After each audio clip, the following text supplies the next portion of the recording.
변복 목사의 아침 묵상 2024년 10월 29일 화요일 아침입니다. 오늘은 마가복음 14장 32절로 42절 말씀을 통해서 고통을 짊어지신 리더십, 이런 제목으로 말씀 묵상의 은혜를 나누겠습니다.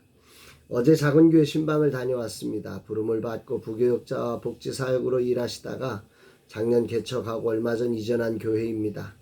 목사님의 지난 주님과의 여정을 인터뷰하며 새롭게 시작하는 개척이 되었습니다. 주님 축복하옵소서. 정말 주님의 인도하심과 축복하심이 있기를 바랍니다. 부지런히 사무실로 돌아오니 불 꺼진 4층 복도에 한 분이 기다리고 계십니다. 힘든 일이 있어 라마나요스를 찾았다고 합니다. 조금만 늦었어도 뵙지 못할 수 있었지만 절묘한 타이밍에 만나 함께 대화를 나누며 힘겨움을 나눌 수 있었습니다. 오늘은 중보기도 세미나와 아디프 개척학교가 진행됩니다. 모든 순서 가운데 주님의 인도하심과 기름 부으심이 있기를 기도합니다. 이날 주님은 어떤 말씀으로 인도하실까? 본문에는 유명한 예수님의 겟세마네 기도가 기록되어 있습니다. 이 중 울림을 주는 구절이 있지요. 33절 34절입니다.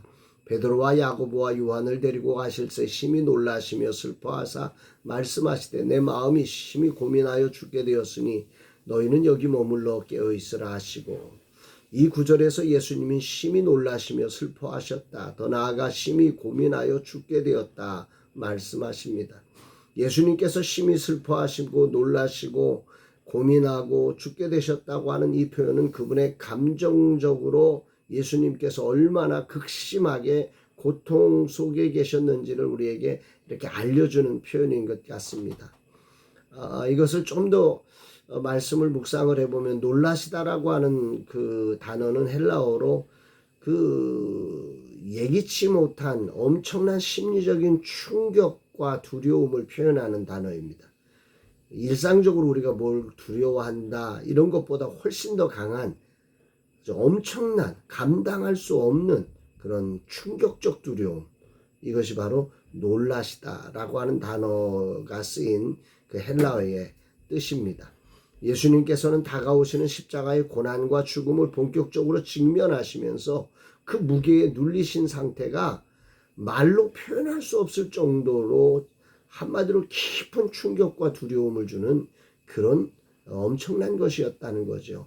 또한 슬퍼한다고 하는 헬라어도 극도로 괴로워하다, 또 매우 불안해하다라고 하는 의미인데요. 감정적으로 짓눌리고 아주 비통한 상태,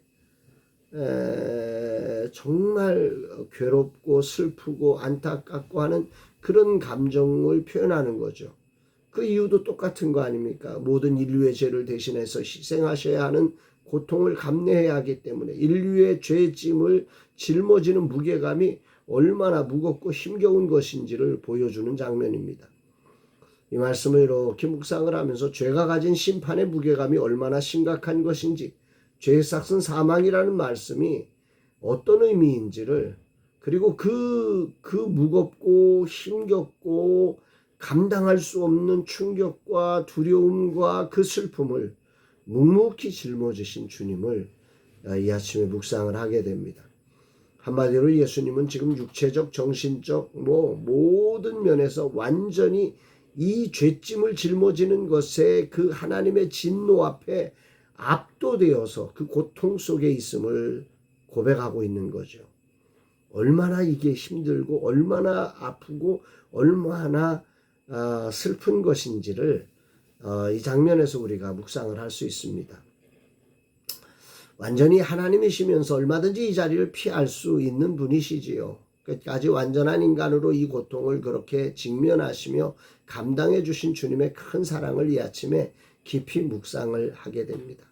그러나 이런 예수님의 모습과는 반대로 제자들의 모습은 어땠습니까? 예수님의 모습과는 정반대죠. 그들은 예수님이 그런 심정으로 제발 좀 깨워서 기도 좀 해달라, 같이 좀 있어주라 했는데 계속 당부하지만 계속 잠만 자고 있는 제자들의 모습을 본문은 우리에게 보여주고 있습니다. 예수님께 조금의 도움이 안 되는 거죠. 얼마나 이런 제자들을 보시면서 또 힘드셨을까요? 그러나 주님은 조금의 요동함 없이 기도하시며 그 자리를 넘어 죄인의 손에 팔리는 자라고 자리로 당당히 나아가십니다. 41절 42절 세 번째 오사 그들에게 이르시되 이제는 자고 쉬라 그만 되었다 때가 왔도다 보라 인자가 죄인의 손에 팔리느니라 일어나라 함께 가자 보라 나를 파는 자가 가까이 왔느니라. 주님은 제자들에게 두 번에 걸쳐서 보라고 하십니다. 매우 중요한 사건이 일어남을 강조하신 거예요. 봐라 봐라. 자신이 제자인 가룟 유다에 의해 배신당하고 잡혀 체포되어져 감을 너희들이 봐라. 이 말씀인 거죠. 오늘 주님은 뭘 오늘 본문에서 너한테 말씀하시는 것인가? 인류의 죄를 짊어지고 하나님의 진노를 감당하시는 주님의 모습 너무 힘겨워 할 수만 있다면 이 잔을 내게서 옮겨달라고 외쳐야 했던 예수님의 고통을 묵상하지요. 그럼에도 나의 원대로 마시옵고 아버지의 원대로 하옵소서라고 기도하시며 묵묵히 그 자리를 감당하시려는 주님의 모습이 감동입니다. 문제는 기대했던 제자들조차 조금의 도움이 되지 않는 순간 실망할 만하신데 주님은 그들에게 실망하지 않고 직면하시며 오히려 제자들이 보아야 할 순간에는 깨우고 보라고 외치시는 주님에게서 진정한 리더의 모습을 배우게 됩니다. 주권자 되시는 하나님의 뜻을 묵묵히 받으시며 그 압박과 고통에 조금도 물러가지 않으시고 사랑으로 직면하신 주님을 찬양합니다.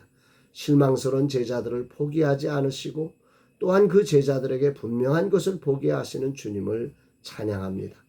무엇인가를 진행하는 일은 직면해야 할 것과 실망해야 할 자리들을 경험하는 거죠.